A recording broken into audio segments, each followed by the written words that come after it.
Gold, trusted gold buyers. మీరు తాకట్టు పెట్టిన బంగారాన్ని విడిపించి ఈ రోజు ఉన్న మార్కెట్ ధరకు కొనబడను. అంత ఘోరం అంటే ఇది రేవంత్ రెడ్డి పరిపాలన ప్రజాస్వామ్యం వచ్చే ఘోరంగా తయారైంది. నిన్న మమ్మలను నేను విప్పు జారీ చేయాలి. ఆర్టీఓ ఆఫీస్ కూడా పోయేందుకు నాకు అనుమతి లేదు. కమిషనర్ ఆఫీస్ కూడా పోయేందుకు అనుమతి లేదు.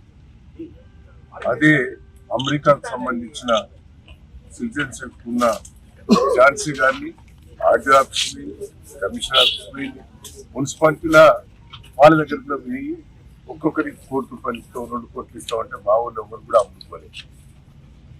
భయభ్రాంతులు చేసింది. ఎట్లా ఉంటే అంటే గతంలో నేను 45 ఏళ్ళ నుంచి రాజకీయాలు ఈక్వల్ ఇప్పుడు కేసంగా ఉన్నది ఈక్వల్ గా ఉన్న కానీ ఎమ్మెల్యేకు ఓటు సమానం ఉన్నప్పుడు ఓటు హక్కు ఉపయోగించుకునే అవకాశం. ఇక్కడ ప్రజలు తొర్రూరు పట్టణ ప్రజలు క్లియర్ గా మాకు 9 ఇచ్చారు, వాళ్ళకి 7 ఇచ్చారు. అంటే మేము మెజార్టీ ఉన్నాం, ఈక్వల్ లేవు.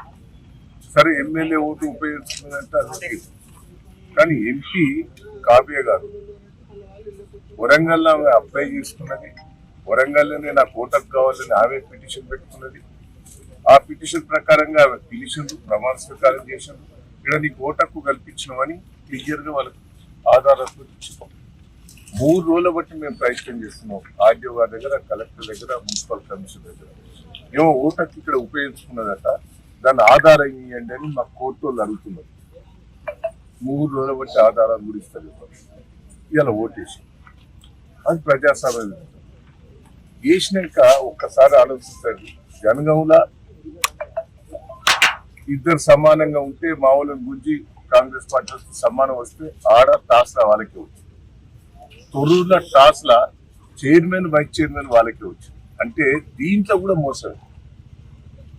ఈ టాస్ పెట్టే కాడ కూడా వాళ్ళ అభ్యర్థులనే పేర్లు రాసుకొని వాళ్ళే మొత్తం పెట్టినట్టే మాకు అయిపోతారు. మళ్ళీ చూపెట్టు అంటే మా వాళ్ళు అడిగితే కూడా చూపెట్టే పరిస్థితి లేదు. ఎట్లా తీసిందనే చూపెట్టు అంటే నాకు బాధ అనిపిస్తుంది. ఒక పక్క ఏడుపు కూడా వస్తుంది.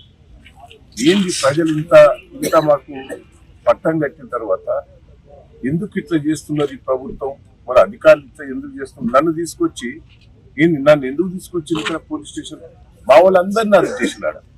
అడవులు ఆబ్జెక్షన్ పెట్టేవాళ్ళు, మా చైర్మన్ గా నిలబడ్డ కుటుంబ సభ్యులందరినీ కూడా పట్టుకొచ్చి పోలీస్ స్టేషన్ లో పెట్టినట్టు మా మిస్సెస్ పోలీస్ స్టేషన్ లో అరెస్ట్ చేసి పెట్టారు. నిన్న నన్ను అడిగి రాకుండా చేశారు. నేను తొర్రూరులో నాకు ఇల్లు ఉన్నది, తొర్రూరులో నాకు ఆఫీస్ ఉన్నది, నేను ఎప్పుడు తొర్రూరులో పండుకుంటుంది. మొన్న తొర్రూరులో ఆఫీసులో నన్ను ఉంటానంటే కూడా ఆ నుంచి తీసుకొచ్చి ఇక్కడ పెట్టారు. నర్సులపేట తీసుకొచ్చారు. ఆడ ఝాన్సీ గారికి సిటిజన్షిప్ అమెరికాలో ఉన్నదా? ఇక్కడ ఇల్లు లేదు, ఏది లేదు, తొర్రూరులో బాధాపున్నదా? అంటే ఎంత ఘోరం అండి. 45 ఏళ్ళ రాజకీయాలలో ఇంత మోసం, ఇంత దగ నేను ఎప్పుడు కూడా రాజశేఖర రెడ్డి పీరియడ్లో కూడా ఇట్లా ప్రజాస్వామ్య విరుద్ధంగా ఎప్పుడు కూడా చేయలేదు. కానీ ఇప్పుడు ఎందుకో ప్రజాస్వామ్య విరుద్ధంగా నాకు రాజకీయాలలో ఈ కక్ష సాధింపులు చేయటం వల్ల రాజకీయాల్లో ఉండాలన్నా తప్పుకోవాలన్నా ఏంది ఇంత గోస? ఏందండి? ప్రజలు నాకు పట్టం కట్టారు. సర్పంచ్ ఎన్నికలలో మెజార్టీ సీట్లు ఇచ్చారు. నేను 46,000 ఓడిపోతే నాకు 2,000 లీడ్ ఇచ్చిండు సర్పంచ్ ఎన్నికలు. పెద్ద పెద్ద గ్రామ పంచాయతీలని నన్నే గెలిపించారు. ఇవాళ మున్సిపాలిటీ కూడా మెజార్టీ వచ్చింది. ఇంత ప్రజాస్వామ్యంగా వచ్చిన దాన్ని ఇంత దౌర్జన్యంగా చేస్తాం. నాకైతే బాధ ఉన్నది, నాకు ఏడుపు వస్తున్నది. అసలు రాజకీయాల్లో ఉండాలన్నా, రాజకీయాలు తప్పుకోవాలన్నా అనిపిస్తారు.